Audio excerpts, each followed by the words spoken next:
Pai do Senhor, gente. Amém. Vocês estão felizes? Diga glória a Deus. Amém. Obrigado pela recepção. Tomai o vosso assento. Que bom. Segundo livro dos Reis, gente, capítulo de número 6, versículo de número 1.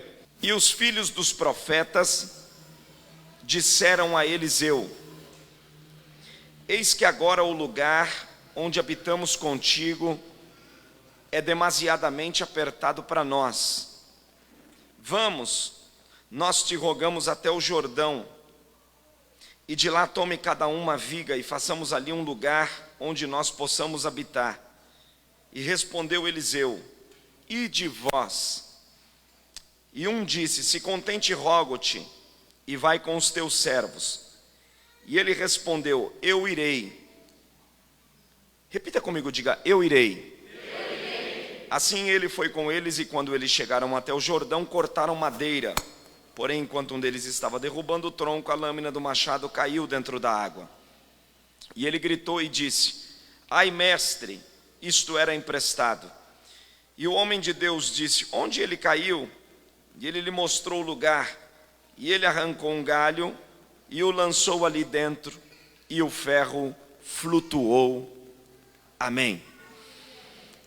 Eu quero pensar com vocês aqui no versículo 2, que diz: vamos, nós te rogamos até ao Jordão. Repita comigo, diga: vamos.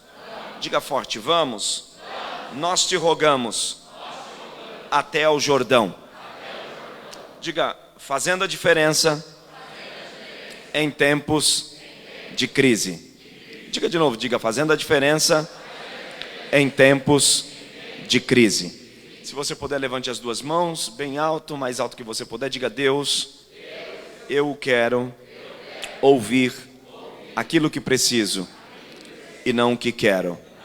Fala com a minha alma, porque a tua palavra edifica, exorta e consola. Amém. Gente, falar do profeta Eliseu no Velho Testamento é falar de uma figura semelhante à figura de Jesus. Os estudiosos da Bíblia conhecem sistematicamente a vida de Eliseu, e ao fazer um estudo minucioso sobre a vida deste profeta, que é um dos ícones do Velho Testamento, é falarmos a respeito de alguém que, de todos os profetas, dos maiores aos menores, é o profeta que mais se aproxima do ministério de Jesus no Velho Testamento. Primeiro, por conta de seu carisma. Segundo, por conta da porção que ele recebe. E terceiro, por conta dos sinais, que não são apenas sinais proféticos, mas que apontam também as características de um sinal apostólico, como foi o ministério de Jesus. E ao olhar as realidades da vida de Eliseu, a gente vai aprender muita coisa com relação à sua vida e à sua história ao lado do profeta Elias. Vocês sabem que Eliseu foi formado pelo profeta Elias, diga-se de passagem. Essa formação, ela vem de um critério usado no Velho Testamento, do que nós chamamos da escola de profetas. Então, todo profeta maior daquela época, ele formava alguém, e no caso era um hebreu, e ele era o auxiliar no ministério do profeta para os trabalhos diários. Quem forma a escola de profetas, na verdade a primeira escola de profetas, ela começa com Moisés. É Deus quem dirige a Moisés para que ensine ao povo. Eu sempre digo que a escola de profetas, ela começou quando Deus disse para Moisés: o que está em você dá para ser distribuído aí para 70 pessoas. Porque o que Moisés tinha diante do povo era uma grande responsabilidade, ele precisava distribuir. E distribuindo o peso e a responsabilidade, separaram grupos a grupos a fim de que eles ouvissem o povo, resolvessem as questões, e apenas o que era de suma importância chegava para Moisés.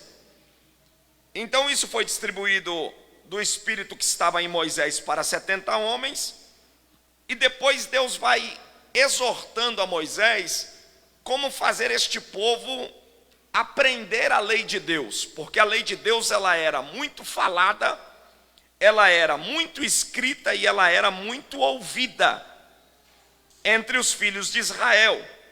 Num costume judaico, a escola de profetas ela começa com um ancião sentado na ponta da mesa. Então naqueles dias a lei de Deus ela era muito falada e a história era passada dos ancestrais para os mais novos. Então o patriarca da família tinha o hábito de ensinar a lei de Deus aos seus filhos. É por isso que quando a gente lê o livro dos Salmos, os salmistas, muitos deles têm o hábito de dizer: eu guardei a tua lei no meu coração. Por quê? Porque a lei de Deus na boca de um hebreu, ela era diariamente decorada. Porque o hebreu tinha o hábito de traquejar com a lei de Deus, escrevendo, ouvindo e falando a lei de Deus. Então a lei de Deus era por vezes repetida. Esse costume vem de Moisés, passa para Josué. Depois que Josué morre, vocês lembram que a lei de Deus se perdeu em Israel? Passou um bom tempo Israel sem uma figura humana para dirigir o povo. Foi a época em que entraram os juízes, e aí os juízes eram os que julgavam a causa de Israel. E depois Deus levanta um homem que é um novo tempo para Israel, que vocês conhecem, que é o profeta Samuel. E com o profeta Samuel, ele vem trazendo a reinauguração da escola de profetas que já havia sido aberta por Moisés, não declaradamente escola de profetas, mas quem inaugura esse nome é o profeta Samuel. Samuel é uma grande autoridade em Israel, ele é profeta, ele é sacerdote e ele é juiz. E ele tem 3 cargos de grande responsabilidade em Israel. E aí ele estabelece que a lei do Senhor tinha que ser pensada, ela tinha que ser orada, a lei do Senhor tinha que ser estudada, e os filhos dos profetas aprendiam a lei de Deus nas devidas escolas, nas respectivas escolas. Havia uma gama de escolas que chamamos de escola de profetas. Quando a gente ouve esse termo falando sobre escola de profetas, logo a gente tem a impressão de um ajuntamento de pessoas que passam o dia todo profetizando, e nada tem a ver com isso. Escola de profetas nada tem a ver com um ajuntamento de gente batendo tamborim e falando em línguas o dia todo, nada tem a ver. A escola de profetas nada mais era do que um instituto onde os jovens ingressavam para a religião, a fim de que eles aprendessem os costumes cívicos de sua pátria e o comprometimento com a sua nação. Era para isso que servia a escola de profetas. Eles eram os defensores de sua pátria a partir da lei de Deus. Então, quem poderia ser filho de profeta? É claro que o Espírito de Deus por vezes visitava em algumas das ocasiões, porque aqui ninguém era batizado com o Espírito Santo, não havia ainda a dispensação da graça, eles estavam sobre a dispensação da lei, e por vezes, quando Deus se manifestava em sua grande glória, querendo dar livramento, enchia alguém, como fez com Gideão, como fez com Sansão, para ocasiões específicas. Eles eram cheios do Espírito para obras específicas e depois voltavam às suas tarefas diárias. Eles são chamados de filhos de profeta. E quem eram esses? Quais eram os requisitos para serem filhos de profetas? Primeiro, hebreu. Segundo, tinha que ser maior de idade, tinha que ser maior. nós aqui no Código Civil Brasileiro completamos a nossa maioridade aos 18. O hebreu ou o judeu, no caso, ele completava a sua maioridade aos 13 anos. Então, quando chegava aos 13 anos, o rapaz, ele já tinha a lei de Deus decorada na ponta da língua. Não tinha conversa. Tanto para as tarefas do dia a dia, quanto para a religião. Ele conhecia os Salmos, conhecia o Pentateuco, os 5 primeiros livros do Velho Testamento, conhecia de cor e salteado. Eu fico assim olhando a história dos judeus e eu acho muito bonito quando a gente vai a Israel, que eles têm a lei de Deus meditada no coração, a ponto que eles decoram e recitam. É hábito do judeu meditar e decorar, e eles recitam a lei de Deus de maneira voluntária, sem precisar ler nada, porque está fixada na mente e no coração. Então, era hábito dos filhos dos profetas já nascerem em casas que o costume familiar era decorar a lei. Eu acho isso incrível, como tem gente que tem 30 anos de crente e não sabe nem o Salmo 91 de cor. Mas eles decoravam a lei de Deus, eles decoravam. Então, quando eles chegavam aos 13 anos, que é onde se completa a maioridade, era um momento decisivo, tanto para o homem quanto para a mulher. É feita uma celebração.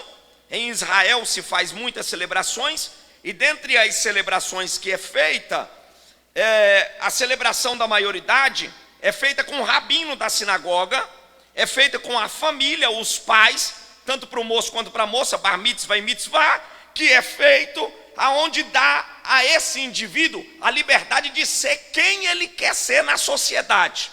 Então, por exemplo, imaginem que eu estou completando 13 anos, eu sou judeu, então eu tenho poder de decisão. A palavra mexeu tanto comigo que aos 13 anos é onde eu decido que carreira de vida eu vou ter. Se eu vou segmentar pela vida profissional ou se eu vou segmentar pela vida religiosa. Então, quando eu decido ir para a vida religiosa, aqui nesse texto é muito claro. O filho do profeta, aquele que é chamado filho de profeta, e nada tem a ver, porque a gente quando fala filho de profeta, a impressão que a gente tem é que assim, é filho de profeta porque o pai é um profeta que profetiza o dia todo, e não tem nada a ver. Filho de profeta era alguém que abria a mão da vida profissional em detrimento da religião. Então ele ficava debaixo da tutela do profeta maior, e aí ele ia conhecer a lei de Deus, servir a lei de Deus, ele ia ajudar o profeta, ia lutar por sua pátria, e ia ver todos os sinais de Deus. Era isso o que Eliseu agora seria chamado de filho de profeta. Ele tinha abandonado toda a sua vida, toda a sua carreira profissional, em detrimento da religião. A Bíblia fala quando Deus o tira. A Bíblia dizia: chamou o Senhor a Eliseu, que Deus não chama desocupado, Deus chama gente ocupada. Deus não chama irresponsável, Deus chama gente com responsabilidade.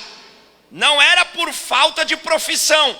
A Bíblia diz que Eliseu estava arando uma junta de bois, ou seja, ele não foi porque não tinha o que fazer. Não, quando ele decide pelo chamado do Senhor, ele deixou algo que era de sua família.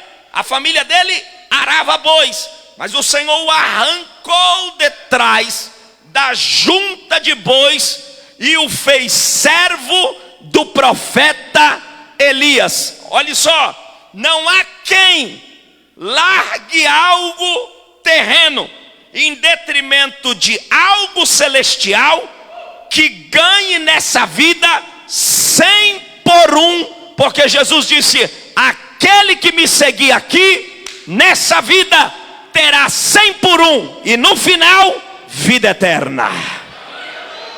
Aleluia.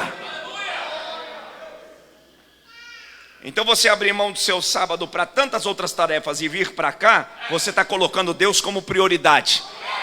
E Deus está dizendo: se no dia do teu nada você lembrou de mim, no dia do teu nada eu também serei o teu tudo.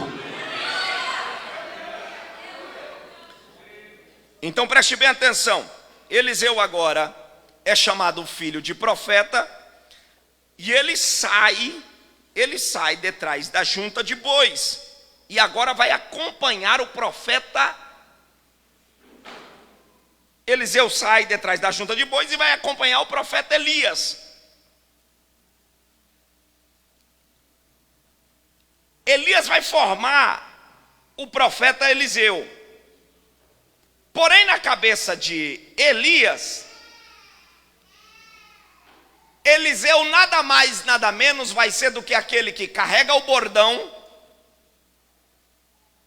acompanha o ministério, vai ser aquele que vê sentenças a rei, azeite de viúva multiplicar.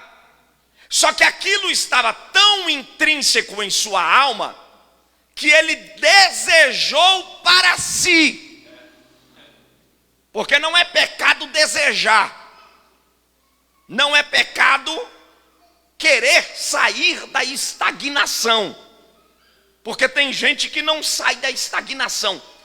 A pior coisa que pode existir com alguém é não ter desejo de sair da estagnação. Mas Eliseu não quer ser apenas um acompanhante do profeta. Vou falar bem rasgado aqui. Eliseu quer ser o cara. Deixa eu dizer para você aqui. Não é Deus quem decide quem você quer ser. Deus apoia o que você quer ser, dentro do plano dele. Porque tem gente que acha assim: Deus vai me usar, mas a pergunta que não quer calar é o seguinte: eu faço o quê para Deus me usar?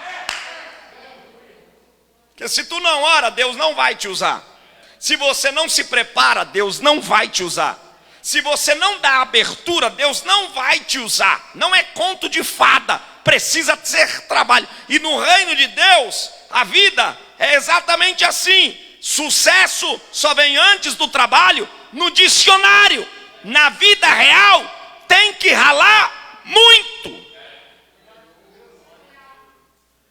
Mas Eliseu almeja ser quem Elias é, a ponto que ele pensa o seguinte: eu abandonei a junta de bois, eu saí do campo, e agora eu não cheguei por chegar. Eu cheguei para ser o substituto desse homem. A primeira qualidade que a gente enxerga nele aqui é ousadia. Repita comigo, diga: porque quem sabe, diga forte, diga: quem sabe onde vai chegar, precisa ter ousadia. Se você não tem ousadia para chegar, eu tenho uma notícia para te dar: pega a sua bolsinha e saia de fininho. Se você tem medo de cara feia, não dá para você. Se você tem medo de resistências, não dá para você. Se você tem medo de competidores, não dá para você. Se você tem medo de estatísticas, não dá para você. Porque a vida não é fácil. A vida é uma selva de leões. Deus não nos chamou, porque tem gente que acha que vai vir para a igreja, receber a fé, entregar-se a Jesus para ser mimado. E Deus não chama ninguém para mimar. Deus nos chama para nos amadurecer. E eu não posso ser nécio em prometer para você aqui dizendo: vai ser baba, vai ser manha. Deus te trouxe hoje aqui para te dizer: vai ter leões, vai ter desafio, vai ter oposição, vai ter competidores. Mas lembra do que Jesus falou: tem de bom ânimo. Eu venci o mundo. Você também vai vencer. Então o texto mostra-nos aqui, a partir de então, em primeiro lugar, a gente observa em Eliseu ousadia. Observa o quê? Ousadia. Fale mais alto, observa o quê? Ousadia. Então ele já é filho de profeta. Ele já saiu de trás da junta de bois, ele é filho de profeta. Mas ele não revela a Elias, que é o profeta maior, onde ele quer chegar. Ele guarda consigo apenas em seu comportamento, porque nem sempre falar é bom, agir é melhor. Porque tem gente que é assim, ele é bom de falácia, mas em ação ele é medíocre. Tem gente que fala feito uma matraca, mas na hora de agir ele é zero. Eliseu não demonstra o seu desejo de chegar com palavras, até porque Elias, é algo interessante que eu aprendo aqui na história de Eliseu, que Elias está formando Eliseu não como seu sucessor profético, ele está formando Eliseu como alguém que devia ser chamado ajudador do ministério. Por que eu falo isso? Porque quando Elias vai subir, Elias pergunta para Eliseu: pede-me o que queres, antes que eu suba por cima da tua cabeça. Quando Elias pergunta isso para Eliseu, gente, Elias estava falando de deixar a Eliseu um dote, um subsídio. Porque como Eliseu não cuidava mais de bois, ele precisava calçar, ele precisava vestir, ele precisava comer, ele precisava se virar. E quem bancava Eliseu, quem era? Elias. Aí ele pergunta para Eliseu o seguinte: você quer o quê? Ele estava querendo dizer o seguinte: você quer o quê para se sustentar com a minha partida? Ele não sacou que o cara estava olhando para ele pensando: se eu pedir terra, a terra pode vender. Se eu pedir comida, a comida pode acabar. Se eu pedir dinheiro, o dinheiro pode rasgar. Mas se eu pedir azeite,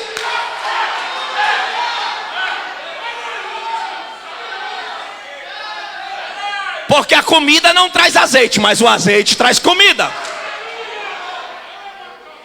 Aleluia! Então tudo depende do que você veio buscar aqui.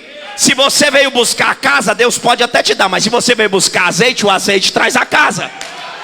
Se você veio buscar casamento, Deus pode até te dar, mas se você veio buscar azeite, o azeite traz o casamento. Por isso que Jesus disse: buscai primeiro. É muito medíocre vir para a igreja e perguntar para alguém: você veio para quê? Aí eu vim para casar. Você veio para quê? Aí eu vim para Deus me ajudar a me formar. É muito medíocre. Você vem para a igreja para buscar de Deus as coisas da terra. Por isso que Jesus disse: esquece a da terra, busca as que são de cima. Aleluia!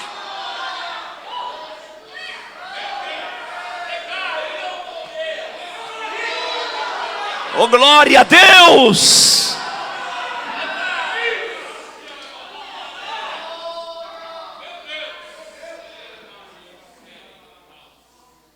Então Eliseu ganhou a sacada. Eu acho esse cara aqui interessante. Ele ganha a sacada. Ele não conta para Elias o que ele quer, mas ele só está esperando a oportunidade. E aí quando Elias pergunta para ele assim: o que tu queres que eu faça antes que seja tomado de ti? Na cabeça de Elias ele vai pedir o seguinte: eu quero uma casa, eu quero um terreno, eu quero que você me fale ao rei, eu quero que você me dê subsídio, eu quero que você me dê algum sustento para eu continuar na escola de profeta. Aí Eliseu surpreende dizendo: eu quero o que está em você 2 vezes mais. Ande como nubre revassar. Aí quando ele fala para Elias, eu quero que tenha em você 2 vezes mais, aí Elias falou, aí não está mais na minha alçada, mas se tu me vês subindo, porque não basta ter ousadia, precisa ter perseverança.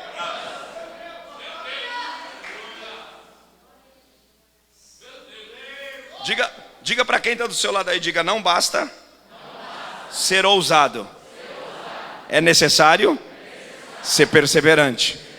Porque tem 2 grupos de gente na sociedade, tem os empolgados e os determinados. Empolgado é aquele tipo de gente que começa tudo e não termina nada. Conhece alguém assim? Ele começa tudo, mas ele não termina nada.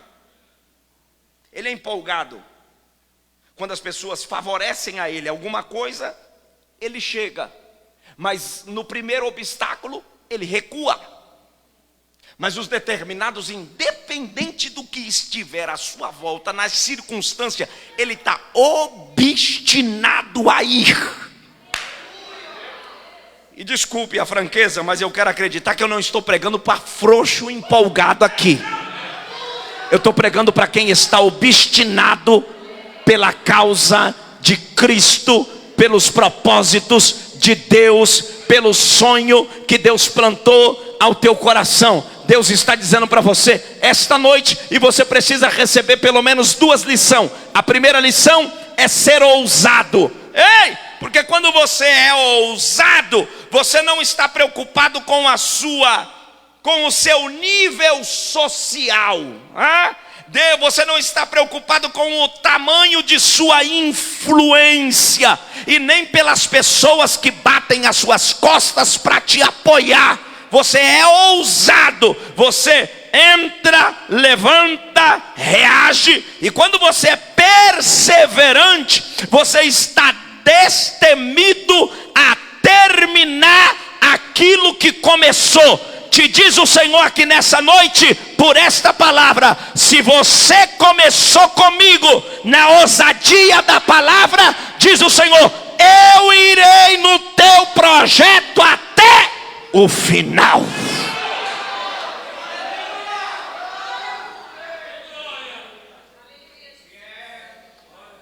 Então, primeiro ele recebe ousadia, segundo perseverança.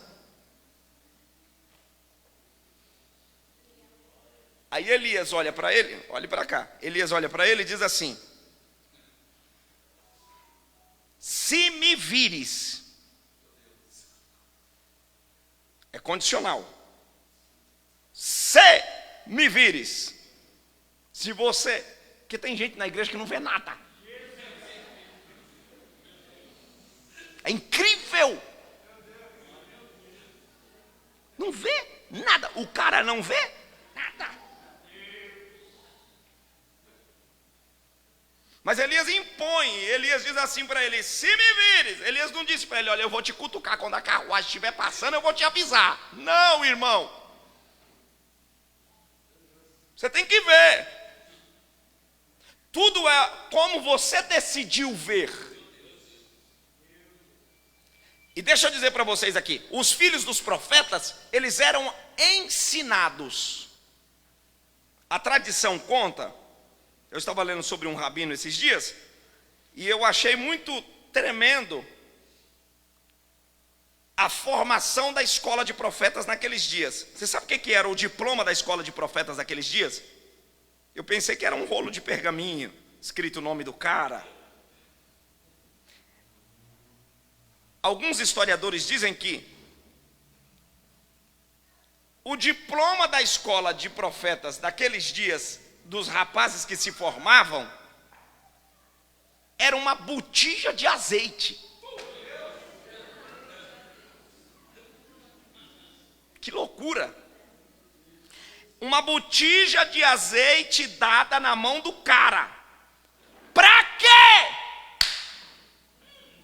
Para autenticar quem era o cara. Então, o compromisso dele era em todo tempo estar olhando para a botija.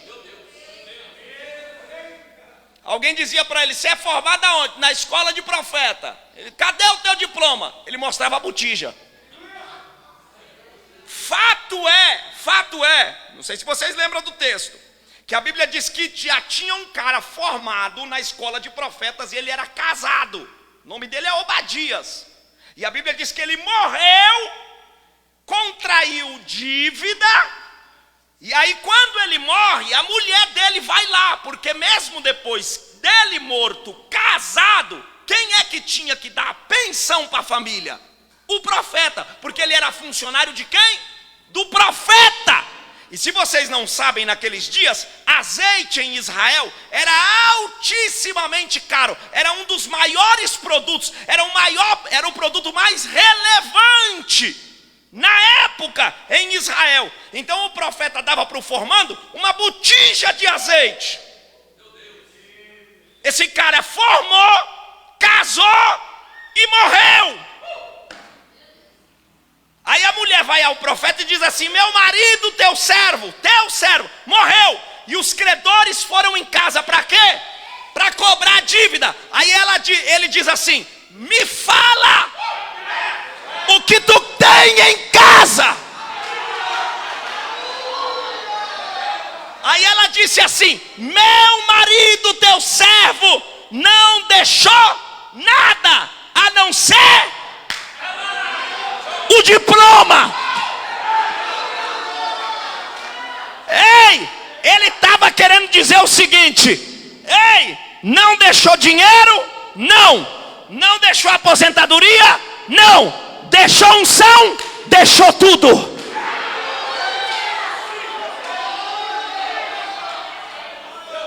Que cara tremendo.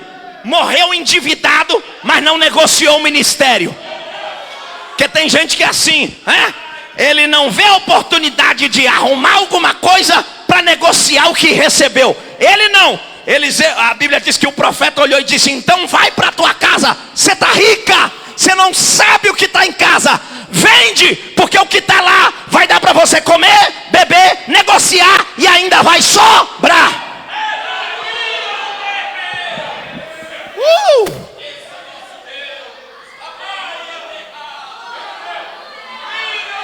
Olha para cá que Deus está dizendo para você: o que eu estou colocando na sua mão não é coisa michuruca não. O que eu estou colocando na sua mão é coisa que vai dar, sobrar, distribuir. Deus, olha para quem está do teu lado e fala: o que Deus vai colocar na sua mão é comedida, recalcada, sacudida e transbordante.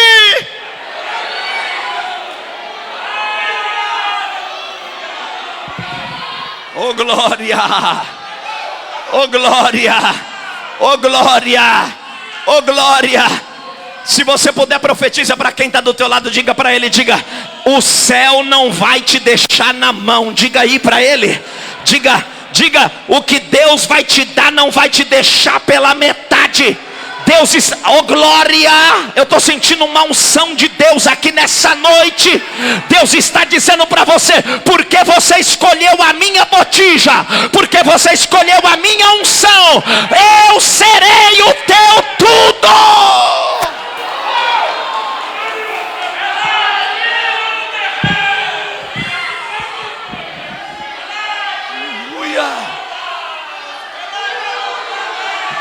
Uremana canta lama, xeremene canta lama.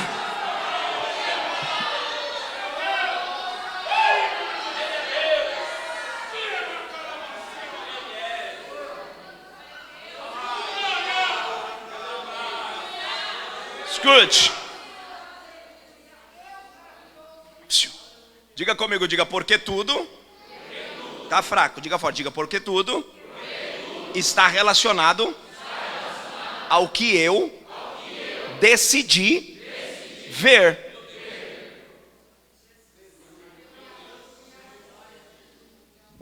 Olha para cá, gente,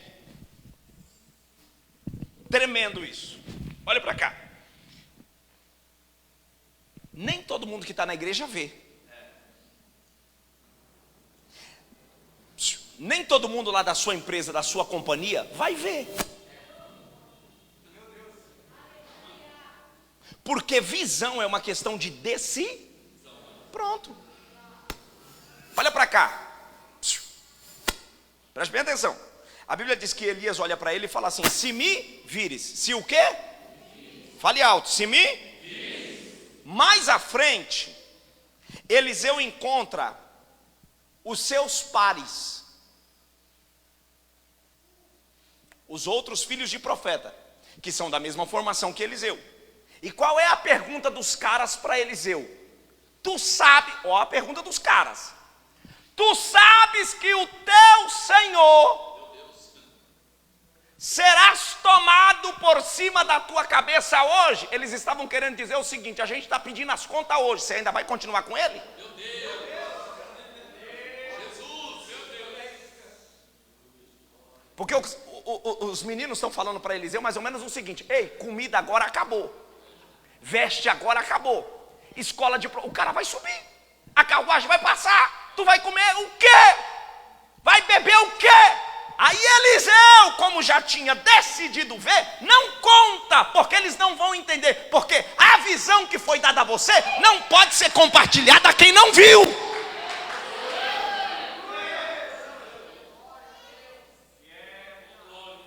É por isso que nem todo sonho você deve compartilhar a quem não viu, porque ele não vai entender, porque quem está obstinado a ver não é ele, é você. Aí Eliseu, olha para cá, que Deus está falando com alguém. Não gaste energia tentando contar seus sonhos com quem não tem a mesma altura do seu sonho. Porque às vezes a gente gasta energia com gente errada. A gente gasta tempo com quem não é para gastar. Aí Eliseu olha para os caras e diz assim: eu sei. E ele manda, literalmente, cala a boca, é o texto. Ele diz assim: eu sei, calai-vos, porque você... Vale a pena até você falar para quem está do teu lado. Diga aí, diga, não dê satisfação para quem não sabe ver. Simples assim. E isso não aconteceu só em Gilgal. A Bíblia diz, aconteceu. O cara passou em Betel, os caras de Betel perguntou: você vai comer o quê? Você vai viver de quê? Ele diz: eu sei, calai-vos. Aí ele chega em Gilgal, os caras perguntam para ele: e aí você vai viver de quê? Ele diz: eu sei, calai-vos. Ele chega em Jericó, os outros perguntam para ele: você sabe? Todo mundo já sabia que que Elias ia subir. Ele só não sabia que Eliseu ia pegar.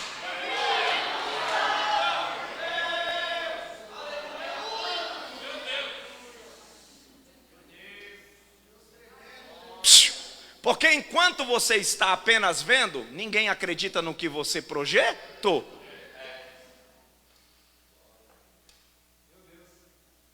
Ninguém estava vendo nada, só Eliseu está vendo. E quando você tem uma visão que alguém que está à sua volta não consegue ter, na cabeça das pessoas você não passa de um louco. Alguém diz: isso aí não vai dar nada não, porque as pessoas gostam de pegar. Mas antes de pegar é necessário ver.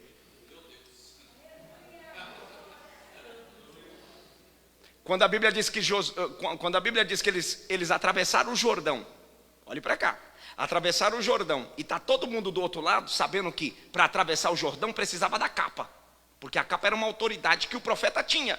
O profeta bateu a capa nas águas e o Jordão abriu. Ficou todo mundo que não tinha visto nada olhando para Eliseu e dizendo: além de não saber o que vai comer, além de não saber o que vai beber, além de não saber onde vai morar, além de não saber do que vai se subsidiar, o louco ainda atravessou o Jordão. E como é que ele volta depois? Eles não sabiam.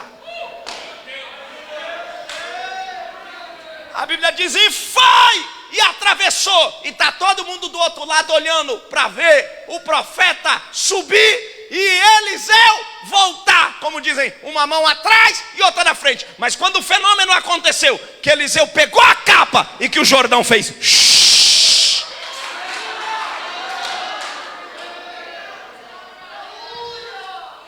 Quem não tinha visto, que agora consegue reconhecer o que ele tinha visto, um olha para o outro e disse: a gente não viu, o jeito agora é seguir quem viu.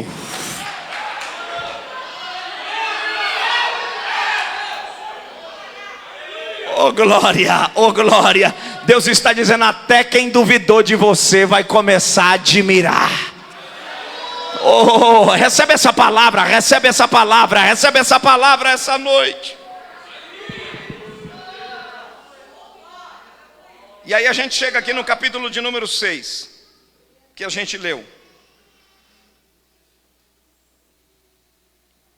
Eles aprenderam a ver.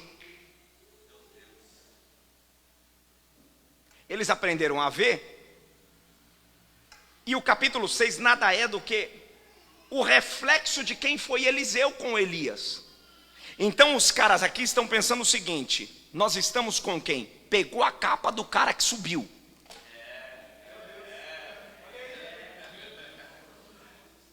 Você está tanto tempo na estrada, a ficha ainda não caiu que você precisa mudar? Eles estão no mínimo pensando, nós estamos no mínimo com o cara que pegou a capa do profeta que subiu, com o cara que multiplica azeite, com o cara que anda com a lei do Senhor. Tá pequeno para nós aqui.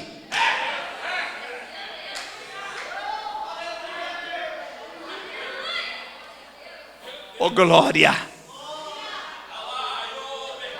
oh glória a Deus. Eles desfrutam dessa graça e eles olham para Eliseu e dizem assim: o que tem em você é muito grande para esse quadrado aqui. Ele estava dizendo o seguinte, eles estavam dizendo o seguinte a Eliseu: ei, nós também recebemos de ti a mesma ousadia que te pegou antes de atravessar o Jordão. Antes nós não víamos, agora nós estamos vendo. E aí ele disse: deixa-nos crescer, porque quem cresce não quer limitar quem quer crescer. Deus está dizendo: vou tirar os medíocres do seu caminho e vou colocar gente que quer crescer como você quer. Irmão, porque não tem coisa pior do que você se relacionar com gente que é um pé atravessado no teu caminho. Mas hoje Deus está dizendo para você: estou colocando pessoas à sua volta que querem crescer como você quer, querem avançar. Deus está dizendo: ei, esse curso desta crise nada mais é do que um momento revelador de Deus para você, mostrando quem quer desistir e quem quer crescer. Deus está dizendo: eu vou fazer uma limpa na tua estrada, no teu caminho, vou varrer a mediocridade e vou colocar gente de visão e de crescimento que quer chegar aonde você quer chegar. Porque tem gente que não quer chegar e também não quer que os outros cheguem, não quer avançar e também não quer que os outros avancem. Mas hoje Deus está dizendo: estou botando gente do mesmo sentimento no teu caminho.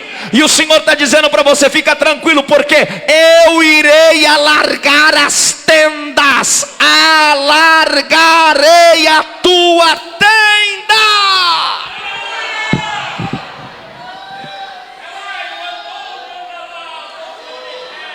Oh glória, você tem glória para dar? Dá glória.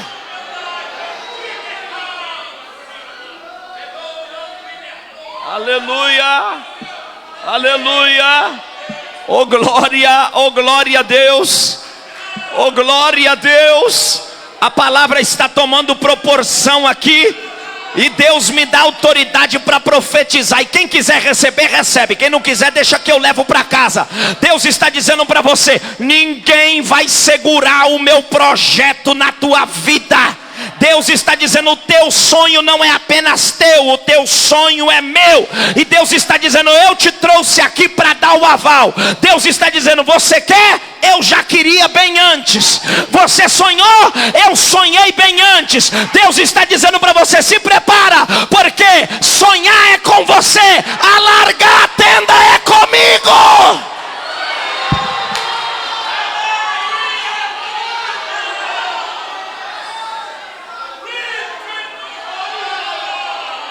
Oh glória, oh glória. Olha para quem está do teu lado e fala para ele, fala para ela, diga: você sonha, Deus alarga a tenda. Diga aí, diga aí, diga aí. Diga: você sonha, Deus alarga a tenda. Você sonha, Deus abre os seus limites. Deus está dizendo para você: ei, aquela porta de emprego para mim não é problema abrir para você. Deus está dizendo: o mundo está na minha mão. Deus está dizendo: eu não dependo de economia boa para te abençoar. Eu sou Deus que opero em pandemia. Deus, aleluia, Deus me trouxe aqui para profetizar para você. Deus está dizendo: quando eu quero, em pandemia você compra, vende, negocia, trabalha. Deus é Deus.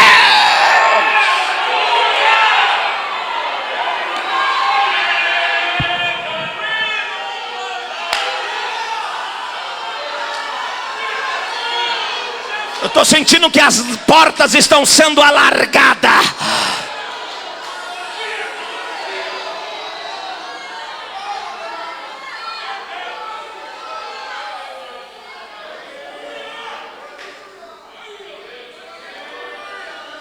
Para a gente terminar,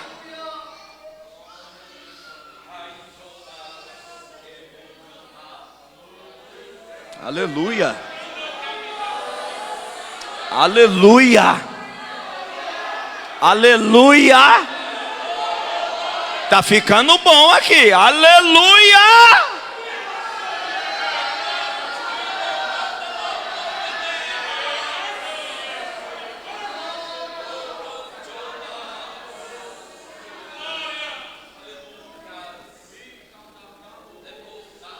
Repita comigo, diga: eu tenho a ousadia. Não, está fraco, diga: eu tenho a ousadia. Eu tenho a perseverança. Eu tenho a visão. Agora eu preciso do que, pastor? Eu preciso do aval. Você já tem a ousadia, você já tem a perseverança, já tem a visão. Aí eles dizem para Eliseu: vamos conosco. Serve-te de ires conosco. E a resposta do profeta foi nada mais, nada menos do que ele fazendo com que os meninos fossem mais além. Aí ele diz para os meninos: eu vou.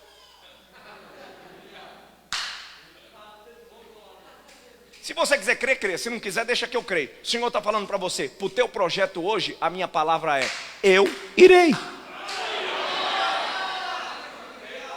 Já pode dar a bênção apostólica e terminar o culto, que Deus já respondeu para alguém aqui. Aleluia. Oh glória. O Senhor não está perguntando o quão desafiador é seu sonho. Não. O quão alto é a sua... o quão alto é o seu voo. O Senhor está dizendo assim: você quer? Eu vou.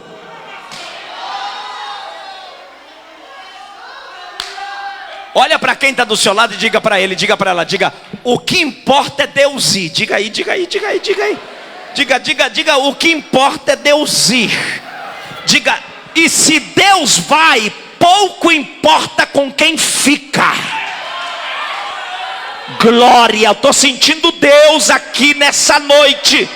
Se você quiser receber essa palavra, recebe, que ela é uma palavra profética. Deus está dizendo: eu vou, você já tem a minha carta. Eu vou, você já tem a minha autorização. Hoje Deus assina uma procuração para você e dá para você a liberdade de dizer: meus pés é teus pés, minha boca é tua boca, minha mão é tua mão. Eu irei.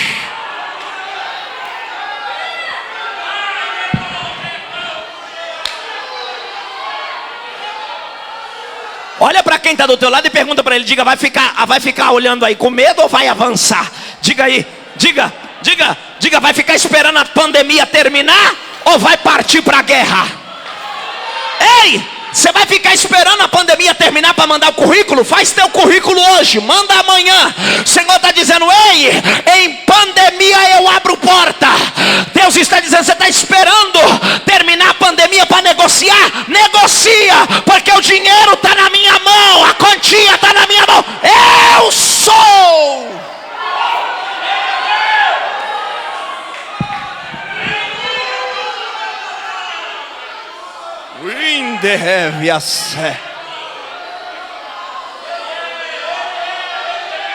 Aleluia.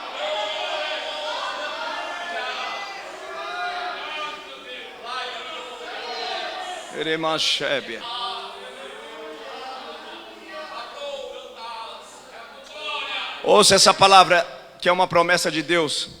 Eu irei adiante de ti, quebrarei as portas de bronze, despedaçarei os ferrolhos de ferro. Para a gente finalizar, esses rapazes abraçaram tanto a visão que eles decidiram ser diferente de todos os outros, porque crescer aonde é favorável é muito fácil. Eles poderiam ampliar em Gilgal, poderiam ampliar em Jericó, poderiam ampliar em Betel.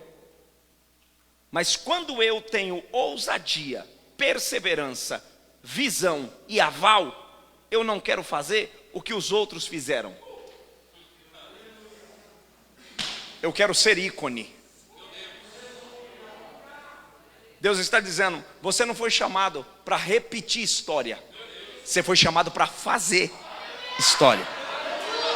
E quando eu sou chamado para fazer história,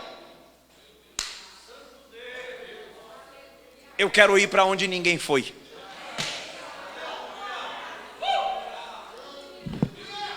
Seria muito medíocre receber o que recebeu e ficar em Gilgal. Seria muito medíocre receber o que recebeu e continuar em Jericó.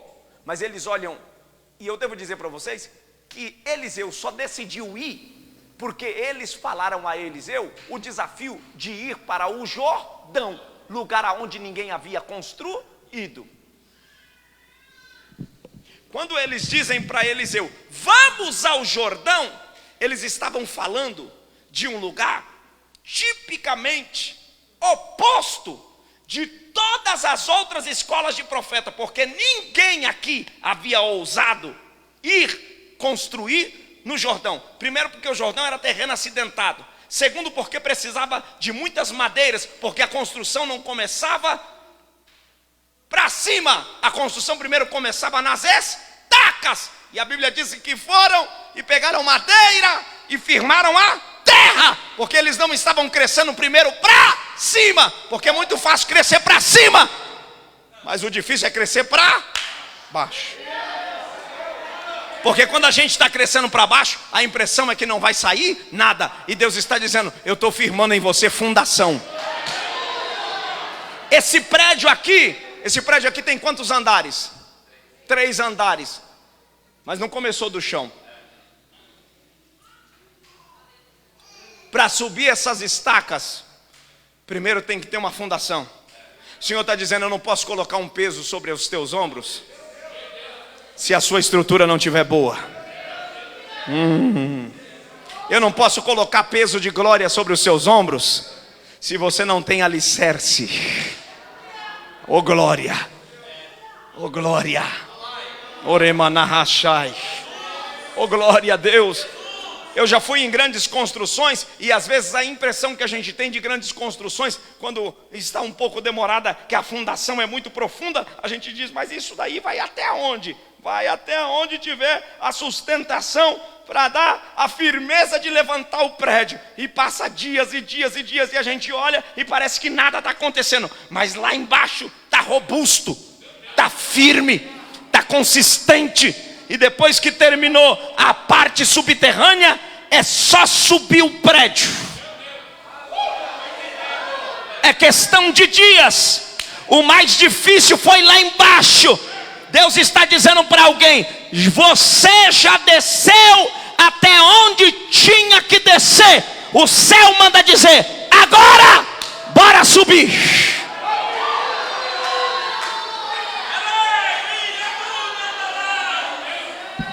Ô glória, olha para quem está do teu lado aí e fala: se a fundação está boa, é hora de subir. Diga aí, diga aí, diga: se a fundação desse sonho está bom, é hora de subir. A palavra já vai terminar e o céu manda te dizer: se eu te levantar, ninguém te derruba mais.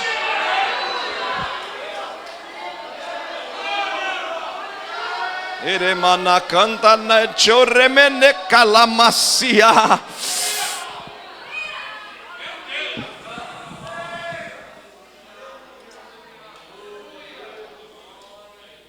Termino. Eremena calamachai.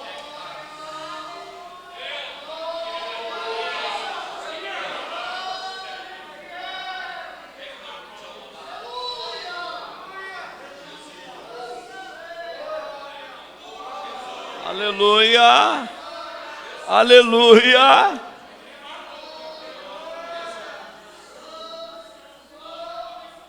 Termino. A proposta de Deus para você é: bora cortar madeira. Bora ir para o subterrâneo. Bora fincar estaca. Bora levantar esse prédio. E a Bíblia diz: e foram para o Jordão. Hoje Deus está dizendo: o que eu estou colocando em você vai fazer com que você seja o diferencial no meio da sua parentela, no meio da sua casa. E para finalizar, a história diz que a casa dos profetas no Jordão era caminho de quem subia do norte e descia para o sul. Tanto os assírios, quanto os judeus, quanto os samaritanos, toda a região sabia que naquela localidade havia sido estabelecida uma casa pelos corajosos filhos dos profetas, que deixaram o maior marco de sua geração. Eu não vejo ninguém falando de nenhuma outra casa de profeta, a não ser a do capítulo 6 do Jordão. De Gilgal existe? Existe. Mas aonde tem a história? De Jericó existe? Existe. Mas aonde tem a história? O Senhor está dizendo: ei, vai passar a história de muita gente e nem vai ser lembrada. Mas o que eu estou construindo em você, quem vir e quem voltar, vai dizer: aqui passou um homem de Deus. Eu queria que você ficasse de pé.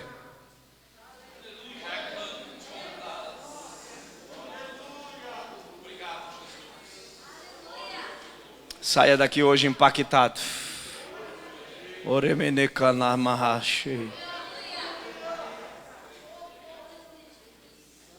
O projeto é desafiador. O processo é demorado. Mas Deus está dizendo para você aqui nesta noite: saia daqui com a visão que tiveram os filhos dos profetas. O Senhor está te tirando da estagnação. Vocês acreditam nessa palavra aqui nessa noite? O Senhor está te tirando da estagnação. Levante as suas mãos, levante as suas mãos. Pai, nós te louvamos esta noite pelo teu constante amor. E nós sabemos que esta noite aqui estão os filhos dos profetas, decididos a fazerem a diferença no mundo espiritual e em todas as áreas de suas vidas, porque tiveram ousadia, tiveram condições de visualizar os teus planos, e agora com fé também conseguem perseverar pela promessa. E nós ordenamos agora que o espírito de coragem, o espírito que tomou a Josué e Calebe, o espírito que encheu a Davi, encham estes jovens, estes homens, estas mulheres, estas crianças, os anciãos, e que eles saiam daqui esta noite fervorosos e decididos a fazer a diferença. Glória ao nome de Jesus esta noite. Enquanto você adora, o Espírito de Deus está criando em você coragem. Eu queria convidar você nessa noite para visualizar o seu campo, aleluia, de conquista e avançar pela fé. Não importa quais são as adversidades que te cercam, mas pela fé comece a conquistar agora.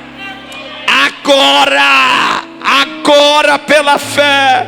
Oremande coma shuideremenense chemene calamanaraha.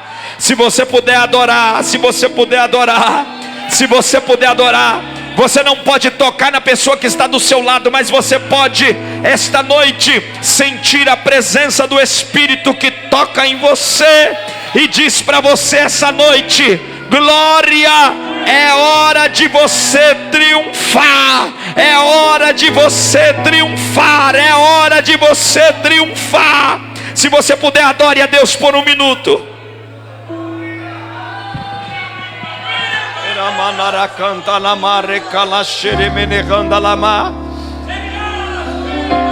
Enxergue Deus ampliando sua tenda, enxergue Deus ampliando seus sonhos, enxergue Deus fazendo você dar voos altos. Glória a Deus.